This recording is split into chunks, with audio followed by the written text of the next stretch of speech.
Alright, what's happening everybody? It's your boy Akeen and I'm back for today's second blog. Continuing with today's key bowl matchups. For this preview, need to talk about the famous Idaho Potato Bowl between Ohio and Utah State. Both teams won second place respectively to their respective conference. Now for Ohio, they lost to the MAC championship to Northern Illinois by 23 unanswered points that the Huskies made against Ohio to get that 3-point victory, and it was a painful loss for Ohio because I thought they had a good chance of winning that game, especially in that second half, but Northern Illinois ended up rallying back claiming that MAC championship. Now as for Utah State, they're actually on fire with the 5-game winning streak after starting the season 2-5. Now, overall, statistically, I believe that Ohio has the better team with a good balanced offense led by quarterback Tyler Tettleton, who has good talent around him, and Lavon Brazel, their leading receiver for the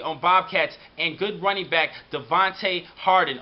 Both of these two players are seniors, and they are good playmakers to back up Tettleton, who was just a sophomore this season. And for Utah State, they're led by a bruising running back, Robert Turbin, who has a good NFL size, big NFL ready back, and he could give you some tough yardage. This season he rushed for 1,416 yards and 19 touchdowns, also to go along with 4 receiving touchdowns. Especially, he's doing so great this season, running the football effectively, coming off a torn knee ligament he suffered last season. He had to miss the entire season last season due to this key injury, but he was back for this season, leading the good Aggie offense, who's actually 6th ranked and running the football this season. Now, for Utah State, basically they just need to pound the rock with Robert Turbin. But on the defensive side, they need to not let up so many points in this game. Their defense averages 28 points allowed per game compared to just 21 points per game for Ohio. So that defense for Utah State is going to have to step up for this game.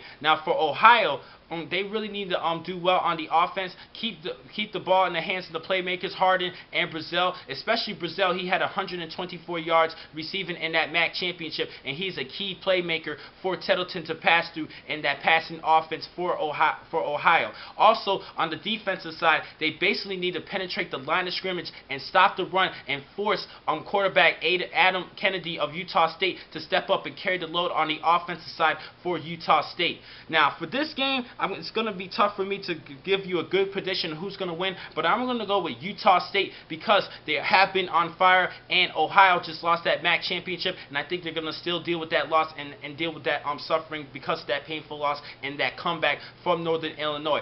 Also, Utah State kept it close for most of their games throughout the entire season, and their key losses and their 5 losses, especially losses to Auburn, they came in close. They just lost by Auburn in the first week by just 4 points. They also came close to Louisiana Tech by just 7 points, BYU, and they lost in overtime to Colorado State. So all 4 of these key matchups they lost close to, as well as their 5th game, and I think they're going to keep this game close, especially with Robert Turbin back in that starting lineup, doing well this season, carrying the load on the offensive side. I think Turbin's going to have a good game and cause more problems for Ohio's time of possession when they get the ball on the offensive side. So I'm going to go with the Aggies with a little bit of an upset over Ohio, even though Ohio has statistically has the better team overall. I'm going to go with Utah State because they keep the game so close, and I think they're going to prevail with the win over Ohio. But this is going to be a great matchup to watch, and do not forget about the